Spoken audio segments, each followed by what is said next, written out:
Praise the lord. హల్లెలూయా. దేవునికి మహిమ కలుగును గాక. మీ అందరికీ నా హృదయపూర్వకమైన వందనములు తెలియజేస్తున్నాను. ఈరోజు పరిశుద్ధ గ్రంథముల నుండి కీర్తన భాగం చదువుకుందాం. కీర్తన 121 3వ వచనాన్ని అందరం కలిసి చదువుకుంటే బాగుంటుంది.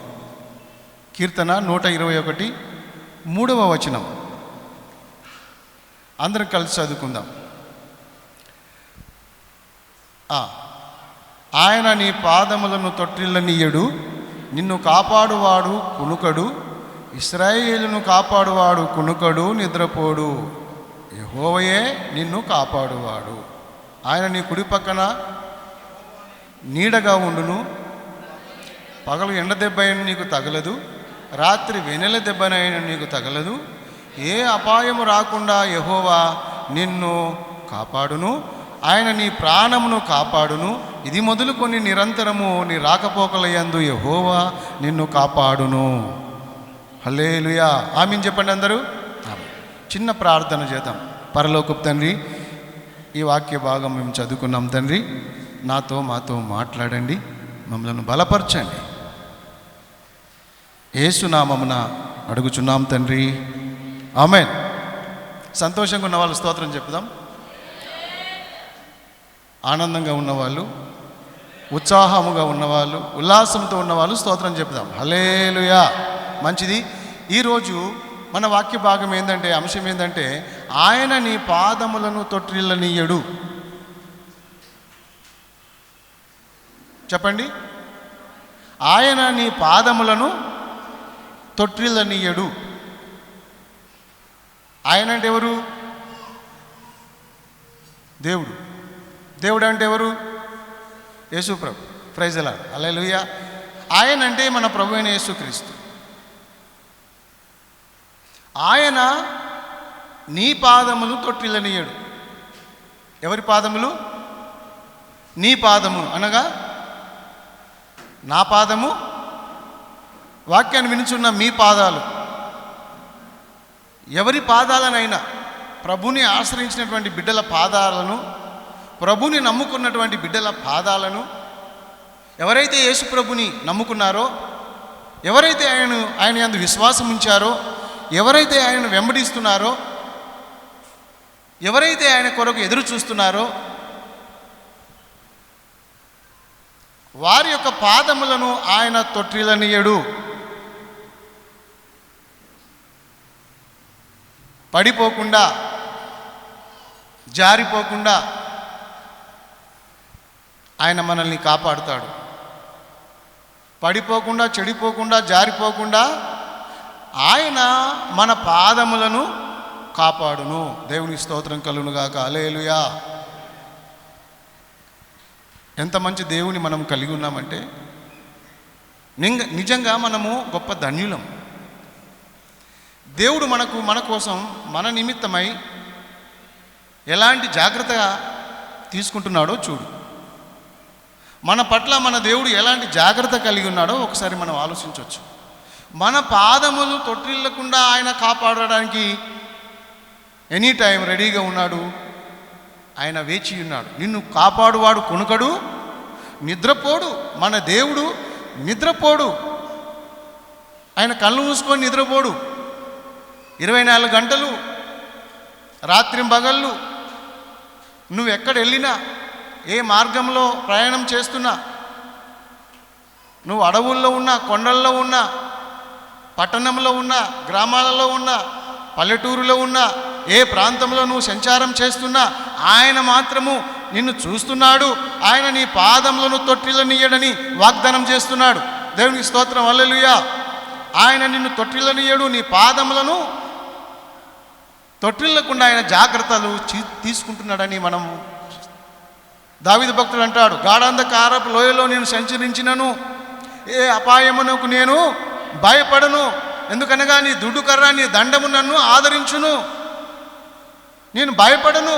గాఢాంధకారపు లోయలో నేను నడిచిన కూడా నీవు నన్ను కాపాడుతావు. నా పాదములను తొట్టిల్లనీయవు. కేర్ఫుల్. మన తండ్రి అయిన దేవుడు మన ప్రభువైన యేసుక్రీస్తు పరిశుద్ధాత్ముడు తను నమ్ముకున్న బిడ్డల విషయంలో ఆయన కేర్ఫుల్గా ఉన్నాడు, జాగ్రత్తలు తీసుకుంటున్నాడు. అనుక్షణం, అనుదినం, అనుక్షణం. కంటి పాపల ఒక మాట చెప్పాలంటే దేవుడు ఎలా కాపాడుతాడు మనని? కంటి పాప చూడండి, మీకు అందరికీ కంటి పాపలు ఉన్నాయి కదా, కన్నురెప్ప. ఎలా కాపాడుతాడు దేవుడు మనల్ని? కంటి పాపల అనుక్షణము ఒక తల్లి కంటే తండ్రి కంటే ఎక్కువ జాగ్రత్తలు తీసుకొని ఆయన మనల్ని కాపాడుతున్నాడు. కాపాడే దేవుడు, రక్షించే దేవుడు, సంరక్షించే దేవుడు, పోషించే దేవుడు, ఆదరించే దేవుడు, ఓదార్చే దేవుడు, బలపరిచే దేవుడు, ధైర్యమిచ్చే దేవుడు, సంతోషాన్నిచ్చే దేవుడు, భౌతికమైనవి నీకు దయచేసే దేవుడు, ఆర్థికమైనటువంటి దీవెనలు, ఆధ్యాత్మికమైనటువంటి దీవెనలు, శారీరకమైనటువంటి ఆరోగ్యాన్ని దేవుడు నీకు దయచేసేటువంటి వాడు. అట్లాంటి విషయంలో ఆయన జాగ్రత్తలు తీసుకుంటున్నాడు.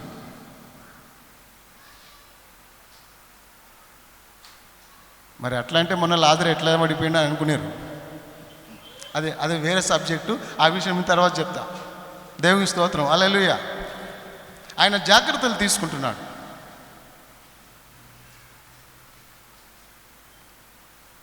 కీర్తన 40లో ఒక మాట చూడండి. కీర్తన 40లో 2వ వచనం. నాశనకరమైన గుంటలో నుండి, జిగటగల దొంగ ఊబిలో నుండి ఆయన నన్ను పైకెత్తెను, నా పాదములు బండ మీద నిలిపి నా అడుగులను స్థిరపరిచెను. స్తోత్రం చెప్పండి అందరు గట్టిగా. ఎక్కడ స్థిరపరిచాడు మన అడుగులనైనా? క్రీస్తు అనే బండ మీద మన అడుగులను స్థిరపరచాడు. నువ్వు పాదములు ఎక్కడున్నాయంటే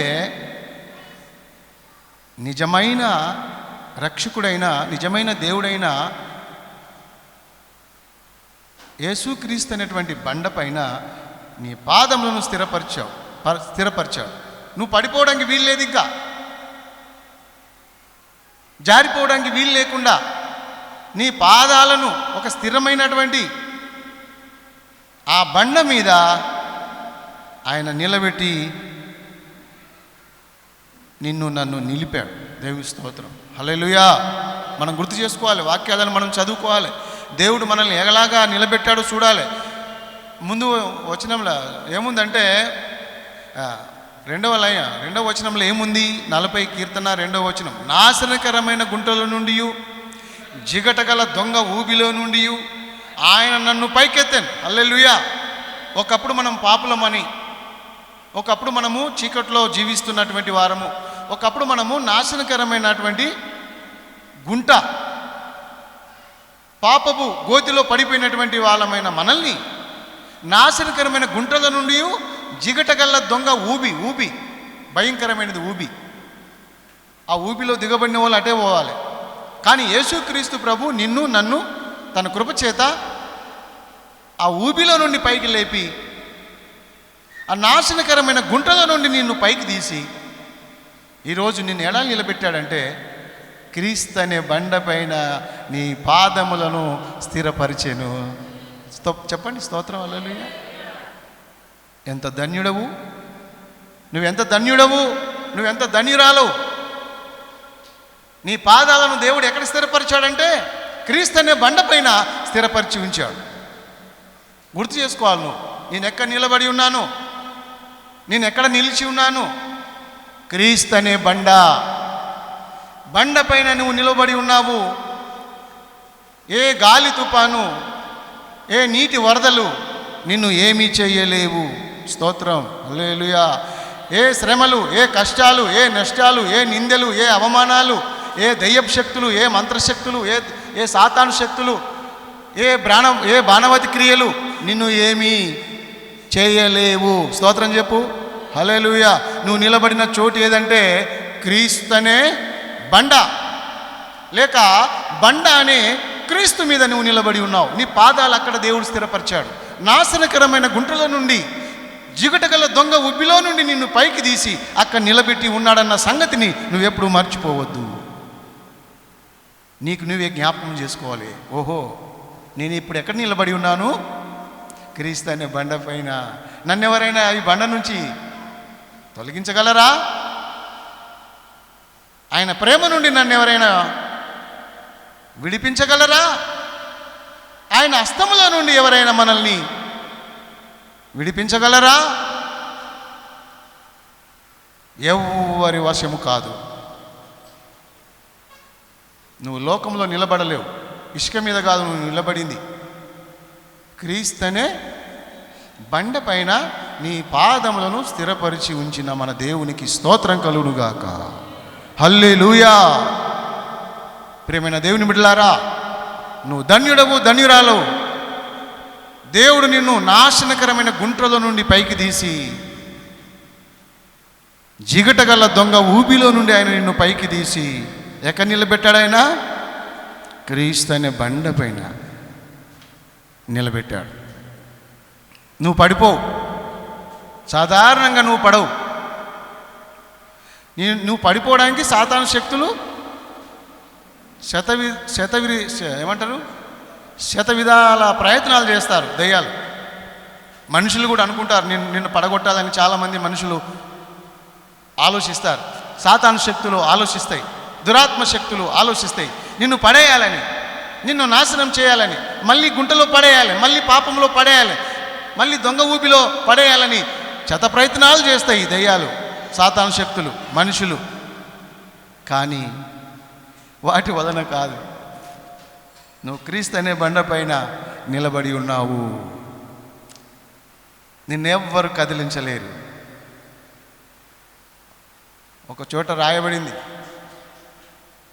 యెహోవా యందు నమ్మకం ఉంచువారు నిత్యం నిలుసు సియోను కొండ వలనే ఉందురు, కదలరు. చెప్పండి, యెహోవా యందు నమ్మకం ఉంచువారు నిత్యము నిలుచు సియోను కొండ వలనే ఉందురు. సియోను కొండను ఎవరైనా దొబ్బగలరా? నెట్టగలరా? దొర్లించగలరా? చెప్పండి, ఆ కొండను ఎవరైనా దొర్లించగలరా? ఎవరి నుంచి కాదు, దేవుడే నేను స్థిరపరిచాడు. హల్లెలూయా. అందుకనే యేసన్న గారు పాట పాడిండు, సుడిగాలిలోనైనా జడివాన కదా నా ఆరిపోదులే నీవు వెలిగించిన దీపము, వెలిగించిన దీపము, నీవు వెలిగించిన దీపము, నా దీపము యేసయ్యా నీవు వెలిగించినావు. సుడిగాలిలోనైనా జడివానలోనైనా ఆరిపోదులే నీవు వెలిగించిన దీపము, నీవు వెలిగించిన దీపము, నీవు వెలిగించిన దీపము ఆరిపోదులే నీవు వెలిగించిన గాలి పెట్టినా కూడా ఆరిపోదట. ఇది ఆత్మీయ మర్మం అన్నమాట. సుడిగాలి వస్తే కూడా దీపం ఆరిపోదా? చాలామంది అంటారు, గాలిలో దీపం పెట్టి దేవుడా అంటే ఏమవుతుంది అంటారు. అన్యులు అంటూ ఉంటారు అప్పుడప్పుడు. దేవుని శక్తిని ఎరగని వారు, దేవుని యొక్క ప్రేమను ఎరగని వారు, దేవుని యొక్క గొప్పతనాన్ని ఎరగని వాళ్ళు ఏమంటారంటే, గాలిలో దీపం పెట్టి దేవుడా అంటే సాయం వస్తుందా అంటే వాళ్ళ ఉద్దేశం ఏంటంటే గాలిలో దీపం ఆరిపోతుంది. కానీ క్రైస్తవ బిడ్డలారా, మీ దీపం ఆరిపోదు. స్తోత్రం చెప్పండి. ఎంత గాలి పెట్టినా, సుడిగుండాలు వచ్చినా, సుడిగాలిలో వచ్చినా, గాలి తుఫానులు ఎన్ని వచ్చినా నీ దీపము ఆరిపోతుందా? చెప్పండి, ఆరిపోదు.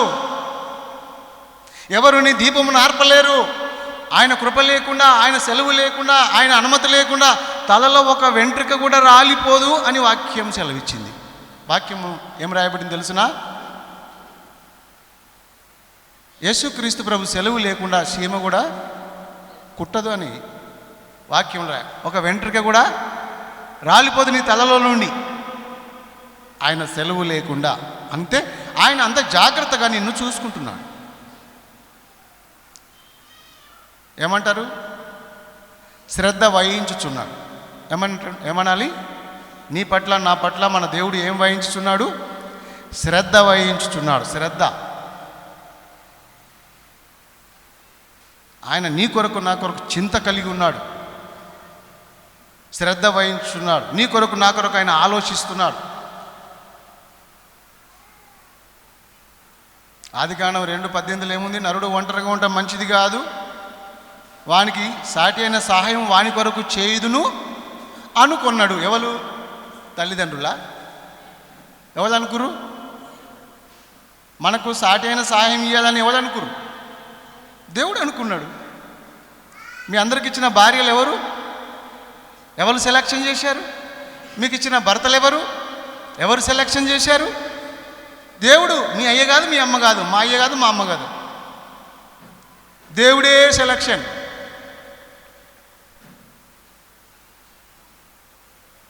ఏమంటావు? వివాహము ఎవరు ఏర్పాటు చేశారు? దేవుడే ఏర్పాటు చేశాడు. వివాహకర్త ఆయననే. ఈరోజు పాస్టర్లు వేసుకుంటారు పెళ్లి చేసే టైంలో, వివాహకర్త వస్తున్నాడు అని. ఈయన కాదు వివాహకర్త, దేవుడు. జతపరచువాడు దేవుడే, మానవుడు కాదు.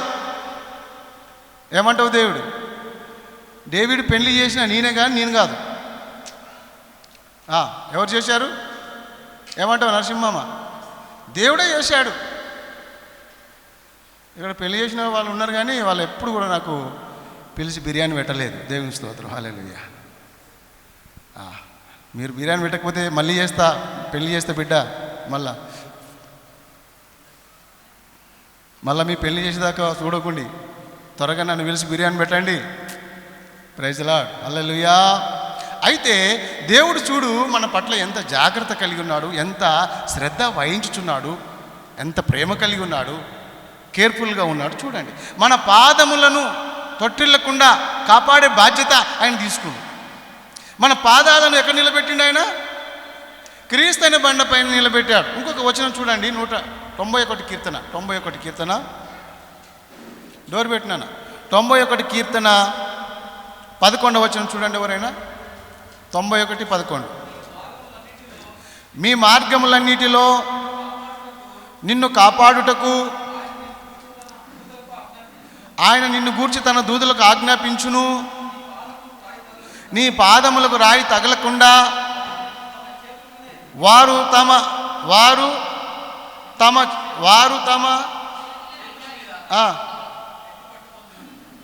దేవుని స్తోత్రం చెప్పండి, హల్లెలూయా. నీ పాదములకు రాయి తగలకుండా వారు నిన్ను తమ చేతుల మీద ఎత్తి పట్టుకొందురు. ఎంత గొప్ప జాగ్రత్త దేవుడు తీసుకున్నాడు. ఏమా వింటున్నారా? దేవుడు దేవదూతలకు ఆజ్ఞాపించిండట, దేవదూతలారా రండి, చిత్తం ప్రభువా, ఇదిగో నా బిడ్డలు, భూలోకంలో జీవిస్తున్న నా బిడ్డలను కాపాడే బాధ్యత మీకు ఇస్తున్నా. వాళ్ళను ఎత్తుకొని నడిపించండి, వాళ్ళ పాదాలకు రాయి తగలొద్దు. ఓకే, చిత్తం ప్రభు చెప్పంగానే దేవదూతలు వచ్చి నీ పక్కన, కుడి పక్కన ఒక దేవదూత, ఎడమ పక్కన ఒక దేవదూత ఆల్రెడీ నీ కొరకు రెడీగా ఉంటారన్నమాట. దేవుని స్తోత్రం చెప్పండి, హల్లెలూయా. ఒక్క దెయ్యం నీ కోసం వస్తే 2 దేవదూతలు వస్తారు. 2 దెయ్యాలు నీ ఎంబడి వస్తే చెప్పండి మీరు, 4 దేవదూతలు నీకు వెంటనే వచ్చేస్తారు నిన్ను కాపాడడానికి. దేవుని బిడ్డలారా, దేవదూతలు స్పాట్లో వచ్చేస్తారు. రాత్రి పగలు నిన్ను కాపాడడానికి దేవుడు నీ కోసం నా కోసం దూతలను కూడా కావలి ఉంచాడు. 34వ కీర్తనలో మనం చూడొచ్చు. 34వ కీర్తనలో ఏముంది తెలిసిన? యెహోవాయందు 34:7 చూడండి ఒకసారి. యెహోవాయందు భయభక్తులు గలవారి చుట్టూ ఆయన దూత కావలి ఉండి వారిని, చూసారా, యెహోవాయందు భయభక్తులు కలిగినటువంటి బిడ్డల చుట్టూ ఆయన దూతలు కావలి ఉండి, ఇంకా దేవదూతలు నీ చుట్టూ కావలి ఉండగా నువ్వెంత ధన్యుడు, ఎంత ధన్యురాలో. మనం ఎప్పుడు కూడా వాక్యాలను జ్ఞాపకం చేసుకోవాలి. దేవా, నా కోసం నువ్వు కేర్ తీసుకుంటున్నావు, నువ్వు కునుకవు నిద్రపోవు, నా పాదాలకు రాయి తగలకుండా, నేను తొట్టిల్లకుండా నా పాదాలను స్థిరపరిచినావు బండ మీద. దేవదూతలకు కూడా ఆజ్ఞాపించావు నా పాదాలకు రాయి తగలకుండా. దేవదూతలు కొన్నిసార్లు నన్ను తమ చేతుల మీద ఎత్తుకొని నడిపిస్తున్నారు. హల్లెలూయా. ఎన్నిసార్లు దేవదూతలు నిన్ను ఎత్తుకొని నడిపించారో ఒక్కసారైనా ఊహించావా? ఎన్నిసార్లు దేవదూతలు నిన్ను మరణం నుండి తప్పించారో ఒక్కసారైనా ఆలోచించావా? ఎన్నిసార్లు దేవదూతలు నిన్ను కాపాడారో ఒక్కసారైనా ఆలోచించి దేవునికి స్తోత్రం చెప్పినవా? కష్టాల్లో, బాధల్లో, శ్రమల్లో, నిందలలో, అవమానములో నువ్వు ఏడుస్తున్నప్పుడు, నువ్వు కృంగిపోయినప్పుడు, నువ్వు సోలిపోయినప్పుడు, సొమ్మసిల్లిపోయినప్పుడు దేవదూతలు వచ్చి నిన్ను ఎన్నిసార్లు ఆదరించారో, బలపరిచారో ఆ సందర్భాన్ని గుర్తించావా?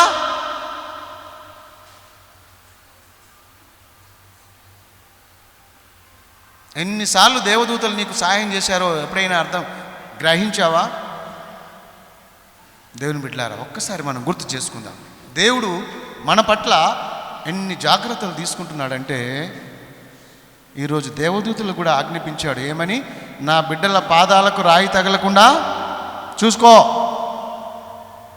నా బిడ్డల పాదాలకు రాయి తగలకుండా చూసుకోండి. దేవదూతలు కూడా, ఆ కోటాను కోట దేవదూతలకు దేవుడు ఆజ్ఞాపించాడు. ప్రపంచంలో ఉన్న ఆయన బిడ్డలందరి చుట్టూ దేవదూతలు ఉన్నారు. నీ చుట్టూ దేవదూతలు ఉన్నారు, నీ చుట్టూ దేవదూతలు ఉన్నారు. ఇంకొక మాట చెప్పాలంటే, ఎవరైనా మారు మనసు పొంది బాప్తిసం పొందితే, వాళ్ళ రక్షింపబడితే దేవుడు, దేవదూతలు ఏం చేస్తారంట? పరలోకములో గొప్ప సంతోషం కలుగుతుందట. ఎవరైనా మారు మనసు పొంది బాప్తిసం తీసుకుంటే, ఒక పాపి రక్షింపబడినప్పుడు పరలోకం నుండి దేవుడు, దేవదూతలు తొంగి చూస్తున్నారట. గొప్ప సంతోషం కలిగింది పరలోకంలో అని రాయబడింది. వెంటనే దేవదూతలకు ఆజ్ఞాపించేస్తాడు దేవుడు. ఎప్పుడైతే నమ్మి బాప్తిసం పొందిందో ఆ బిడ్డ దగ్గర దేవదూతల సైన్యం ఎప్పటికీ ఉంటుంది. నువ్వు చచ్చిపోయే వరకు, నిన్ను పరలోకం చేర్చేంత వరకు దేవదూతల సహాయం నీకు ఉంది. దేవుడు నీ పాదాలకు రాయి తగలకుండా, నీ పాదాలు తొట్టిల్లకుండా నిన్ను బండ మీద స్థిరపరిచాడు. నీ పాదాలను క్రీస్తు అనే బండ పైన స్థిరపరిచినటువంటి గొప్ప దేవుడు. హల్లెలూయా. ఈ అనుభవం, ఈ ఆలోచన మనకు ఎప్పటికీ ఉండాలి. ఎప్పుడూ మనం దేవుని స్తుతిస్తూ, ఆరాధిస్తూ, దేవుని మహిమపరుస్తూ ఉండాలి. దేవుని స్తోత్రం. హల్లెలూయా చెప్పండి ఒకసారి. హల్లెలూయా. 1 సమూయేలు గ్రంథం 2:9 చూడండి. 1 సమూయేలు 2:9.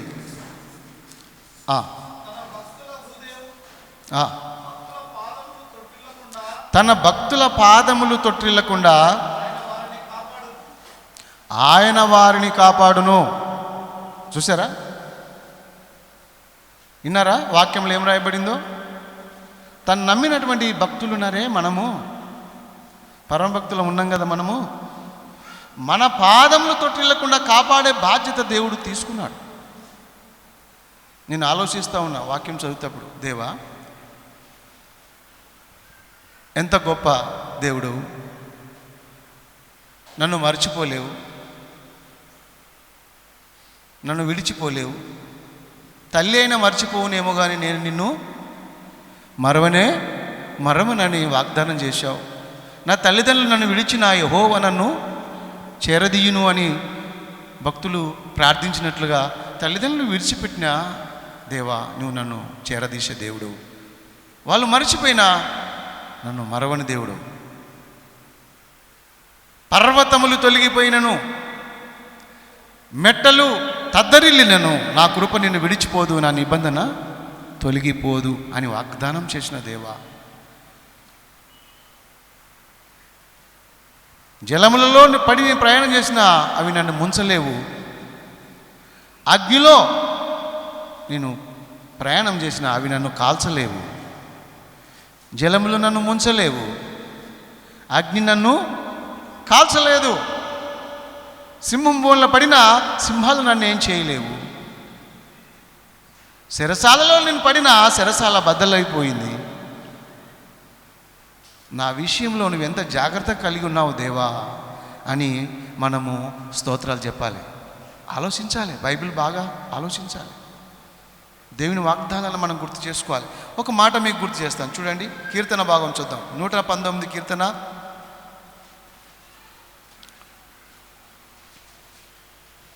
101 119 101 వచనం. నేను నీ వాక్యం అనుసరించినట్లు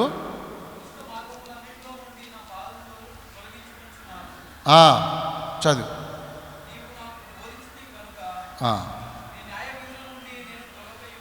ఓకే, దేవుడు మనల్ని మన పాదాలని కాపాడడానికి ఆయన శ్రద్ధ కలిగి ఉన్నాడు కదా. దేవుడు మన పాదాలని తొట్టిల్లకుండా ఆయన కాపాడాలంటే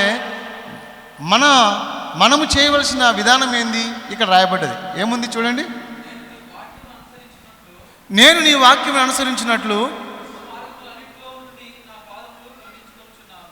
దుష్ట మార్గములన్నిటిలో నుండి నా పాదములను నేను తొలగించుకుంటున్నాను. మన బాధ్యత కూడా ఉంది.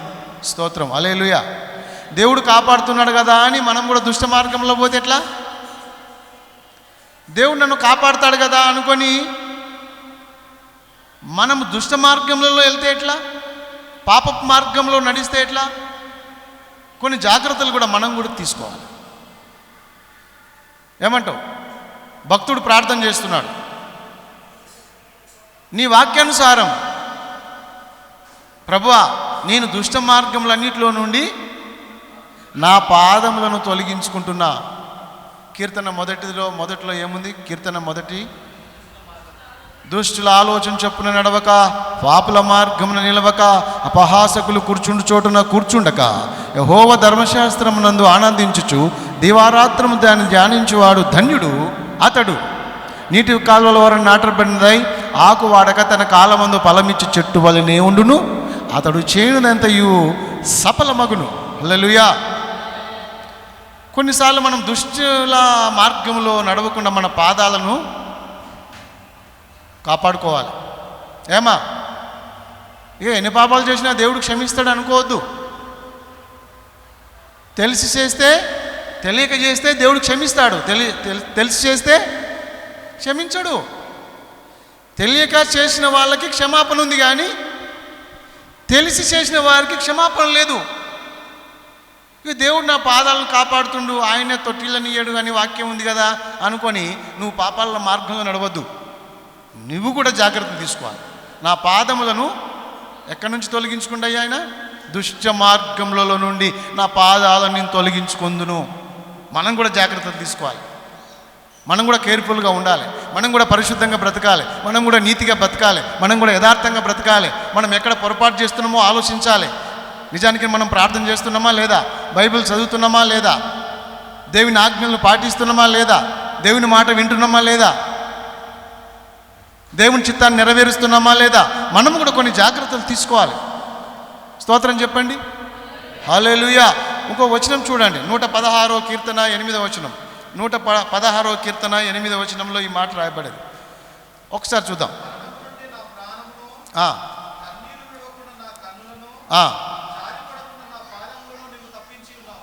ఆమేన్, హల్లెలూయా.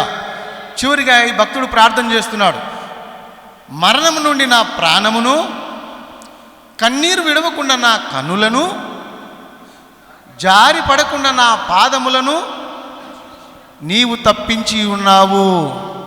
స్తోత్రం చెప్దాం అందరం, హల్లెలూయా. మరణము నుండి తప్పించిన దేవుడు, మనము కన్నీళ్లు కార్చకుండా మనల్ని తప్పించే దేవుడు, జారిపోకుండా మన పాదములు జారి పడకుండా మనల్ని తప్పించే దేవుడు మనకున్నాడు. స్తోత్రం, హల్లెలూయా. చివరిగా 2 మాటలు చెప్పి ముగించేస్తా. 3 మాటలు ఏంటంటే అవి పాదముల గురించి దేవుడు అంత జాగ్రత్తగా తీసుకున్నప్పుడు మన దేహములో దిగుభాగం ఏది చెప్పండి? మన దేహం అంతటిలో దిగుభాగం ఏది? కాళ్ళ గురించి దేవుడు ఇంత జాగ్రత్తగా తీసుకుంటే శిరస్సు గురించి తీసుకోడా చెప్పండి? తల గురించి ఇంకెంత జాగ్రత్త తీసుకుంటాడు? ప్రైజ్ ది లార్డ్ చెప్పండి. హల్లెలూయా, హల్లెలూయా, హల్లెలూయా. పాదముల గురించి ఇంత జాగ్రత్తగా తీసుకున్న దేవుడు, ఇన్ని జాగ్రత్తలు తీసుకున్న దేవుడు, పాదాల గురించి ఇంత శ్రద్ధ తీసుకున్నటువంటి దేవుడు, దిగుభాగం గురించి ఇంత ఆలోచించిన దేవుడు పైభాగం గురించి ఆలోచించడా?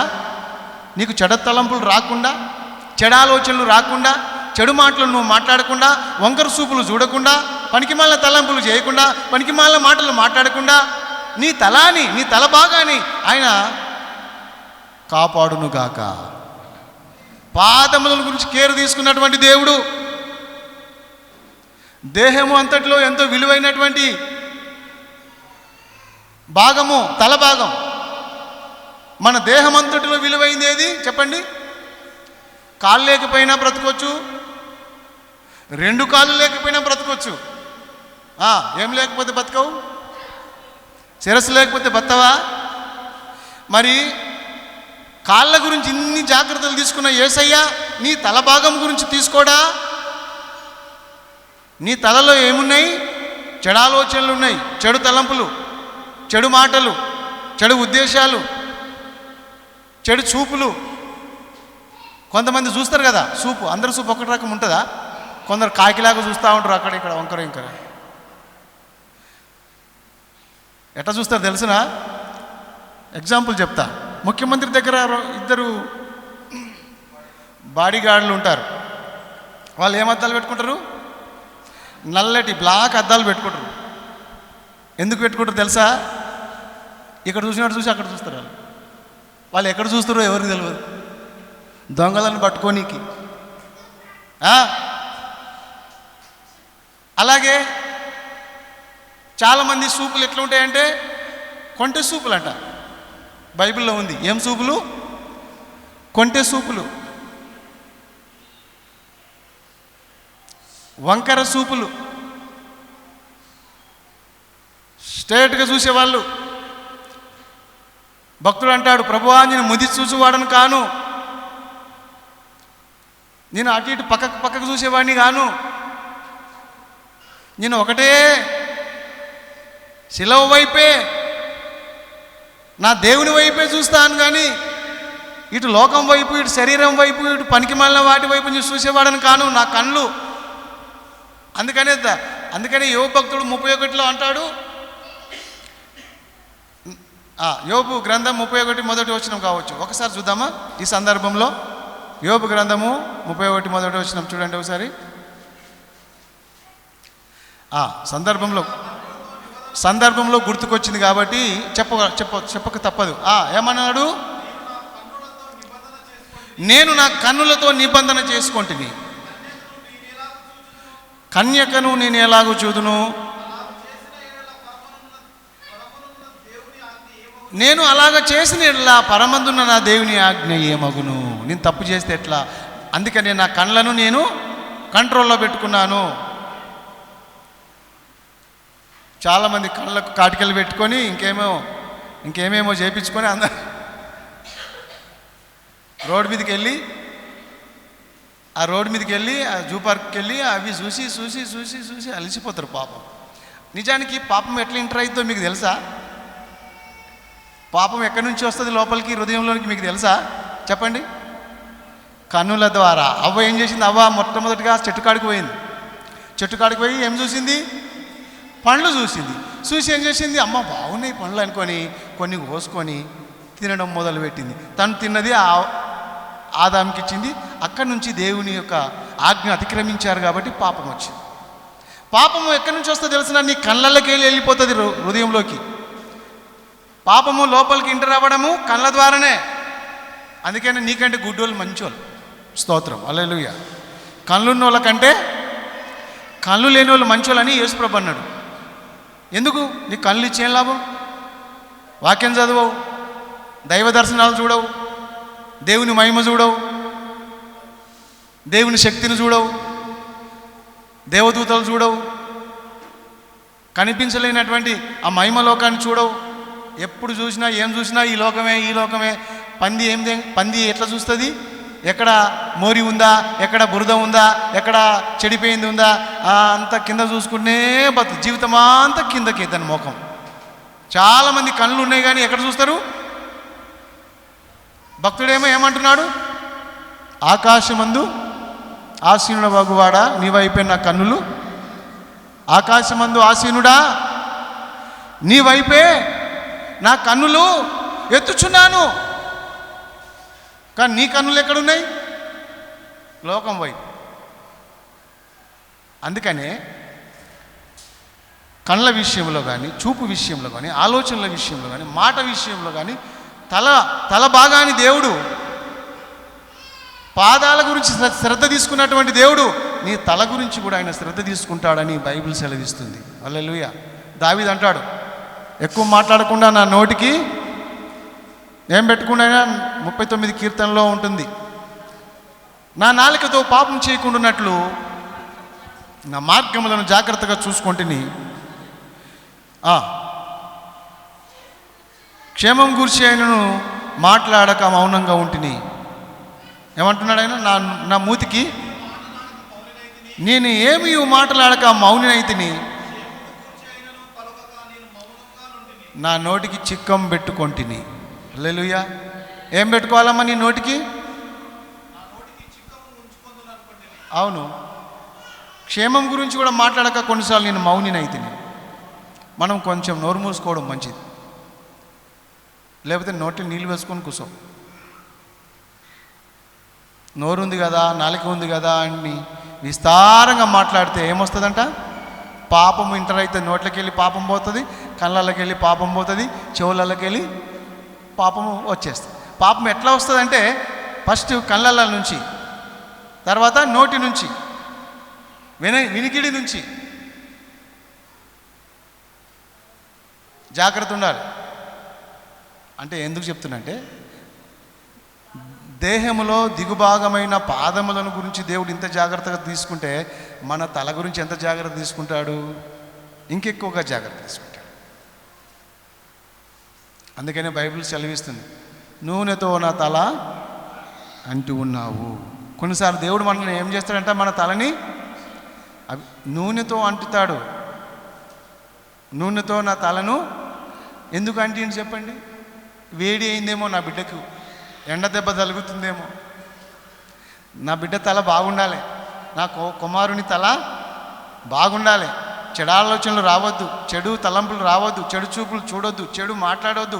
ఈ తలని అభిషేకించాలని దేవుడు ఏం చేసిండట? నూనెతో నా తలను అంటి ఉన్నావు. 23వ కీర్తన 5వ వచనంలో ఈ మాట మనం చూడొచ్చు. కీర్తన 23:5 అనుకుంటా, 5 6 5. నా శత్రువుల ఎదుట నువ్వు నాకు భోజనం సిద్ధపరచుదువు, నూనెతో నా తల. అంటే తల గురించి కూడా దేవుడు ఎంత జాగ్రత్తలు.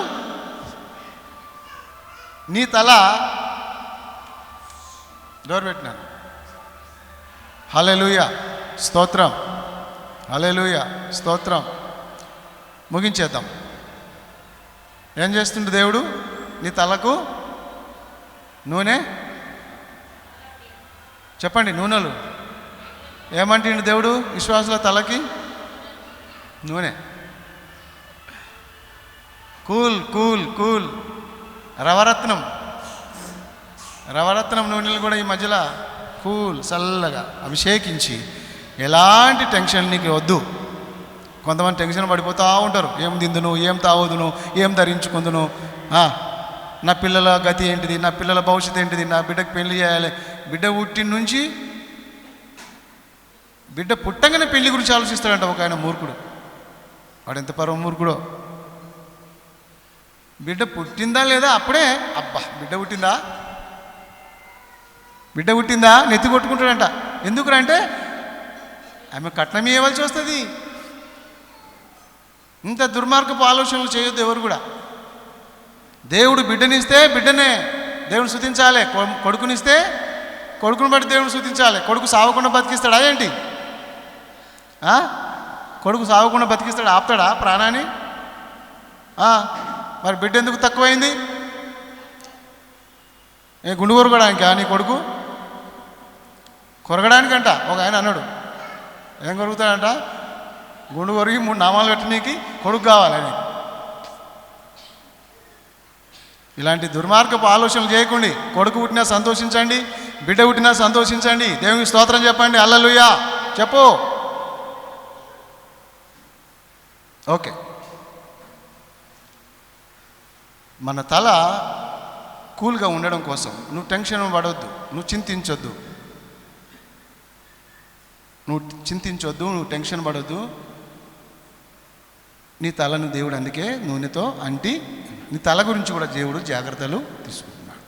ఇప్పుడు కాళ్ళ గురించి తల గురించి జాగ్రత్త తీసుకున్నటువంటి దేవుడు మనలో ఉన్న శ్రేష్టమైన ఆత్మ గురించి జాగ్రత్త తీసుకోడా? ఇప్పుడు మనలో ఉన్న శ్రేష్టమైనది ఏది? ఆత్మ కదా. ఏది ప్రధానం, శరీరమా ఆత్మనా? ఆత్మయే ప్రధానమని పౌలు చెప్పాడుగా. మన ఆత్మ గురించి దేవుడు జాగ్రత్తలు తీసుకోడా?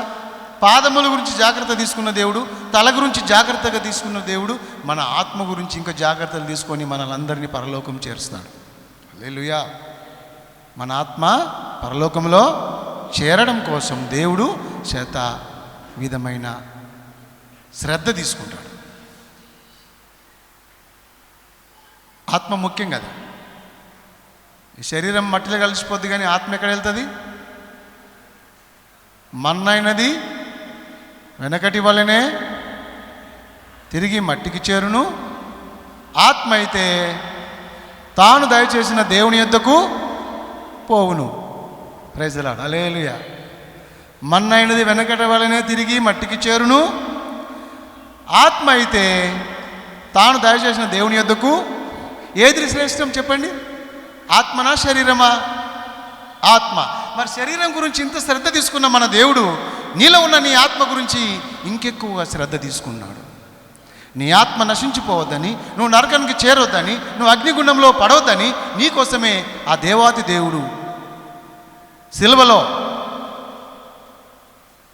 రక్తము కార్చి తన చేతుల్లో శిలలు కొట్టించుకొని, పాదములలో శిలలు కొట్టించుకొని, తలలో ముళ్ళ కిరీటం కొట్టించుకొని, ఒకటి తక్కువ 40 కొరడా దెబ్బలు తిని నీ కొరకు ప్రాణాన్ని అర్పించి చనిపోయి సమాధి చేయబడి తిరిగి లేచినటువంటి గొప్ప దేవుడు. స్తోత్రం, హల్లెలూయా. యేసయ్య ఎవరి కోసం చనిపోయిండు? దేనికోసం చనిపోయిండు?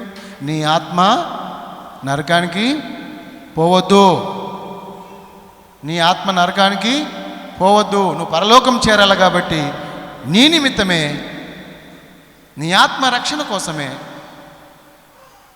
ఆయన నీ కోసం, నా కోసం, మనందరి కోసం, ప్రపంచంలో ఉన్న ప్రతి బిడ్డ కోసం, ఈ లోకం కోసం, ఈ జగతి కోసం, ఈ ప్రపంచం కోసం యేసయ్య సిలువలో చనిపోయి సమాధి చేయబడి తిరిగి లేచాడు. పాపాలు క్షమించడానికి రక్తాన్ని చిందించాడు. సర్వపాప పరిహారో రక్తపోక్షణం తద్రక్తం పరమాత్మేన పుణ్యదాన బలియాగం. రక్తపోక్షణం పాప వినాశనం. అహం యజ్ఞోస్మి, యజ్ఞమే రక్షించును. యజ్ఞం అనేది నాశనం లేకుండా లేదు. నాశనం ఎక్కడ జరిగినో రక్షణ అక్కడ కలుగును. నీ కోసం, మన కోసం, మనందరి కోసం, ప్రపంచంలో ఉన్న ప్రతి మానవుని కోసం యేసుక్రీస్తు ప్రభు శిలువలో బలి అయి రక్తాన్ని కార్చి, పాప క్షమాపణ నిమిత్తము రక్తమును కార్చి చనిపోయి సమాధి చేయబడి తిరిగి లేచి ఆహారోణమైపోయి తండ్రి కుడి పార్శ్వమందు కూర్చుండి మనకందరి కోసం విజ్ఞాపన చేస్తున్నటువంటి దేవుడు మనం గుర్తు చేసుకోవాలి. ఒకసారి మనందరం ధ్యానం చేసుకోవాలి. నా పాదముల గురించి జాగ్రత్త తీసుకున్న దేవుడు, నా తల గురించి జాగ్రత్తగా తీసుకున్న దేవుడు. ఈ లోకంలో ఉన్నన్ని రోజులు ఆ జాగ్రత్తలు ఉంటాయి, కానీ మరి ముఖ్యమైన జాగ్రత్త నీలో నాలో ఉన్న ఆత్మ. ఆ ఆత్మ నరకానికి వెళ్ళొద్దని, అది రక్షింపబడాలని మనందరి కొరకు రక్తం చిందించి మన ఆత్మను రక్షించిన యేసయ్యకు స్తోత్రం చెప్పుదాం. అందరం ప్రార్థన చేసుకుందాం. కళ్ళు మూసుకొని ప్రార్థన చేసుకుందాం. పరలోకపు తండ్రి, నీకు స్తోత్రం తండ్రి. జీవాధిపతి, మా రక్షకుడా, మా విమోచకుడా, మా కోసం ప్రభువా శ్రద్ధ తీసుకున్నావు. మా పాదములకు రాయి తగలకుండా నీ దూతలకు ఆజ్ఞాపించావు. మా పాదములు తొట్టిల్లకుండా కాపాడావు. నీ భక్తుల పాదములు తొట్టిల్లకుండా కాపాడుతున్నావు. నాశనకరమైన గుంటలో నుండి, జిగుటగల దొంగ ఊబిలో నుండి నా పాదములను, నన్ను పైకెత్తి క్రీస్తు అనే బండపై నా పాదములు స్థిరపరిచావు. నా శరీరంలో దిగుభాగమును కాపాడిన దేవుడవు. నా శరీరం అంతటిలో పైభాగమైన నా తలను నూనెతో అంటి ఉన్నావు, అభిషేకించావు. నా పాదములను, నా తలను అంటి ఉన్న దేవా, నాలో ఉన్న ఆత్మను రక్షించడానికి ఇంకెక్కువగా నువ్వు బాధ్యత వహించావు. నా ఆత్మను రక్షించడానికి నీ ప్రాణాన్ని అర్పించావు. నీ ప్రాణమును అర్పించి నా ఆత్మను రక్షించావు. నాలో ఉన్న ఆత్మ నీ ఆత్మ ప్రభువా.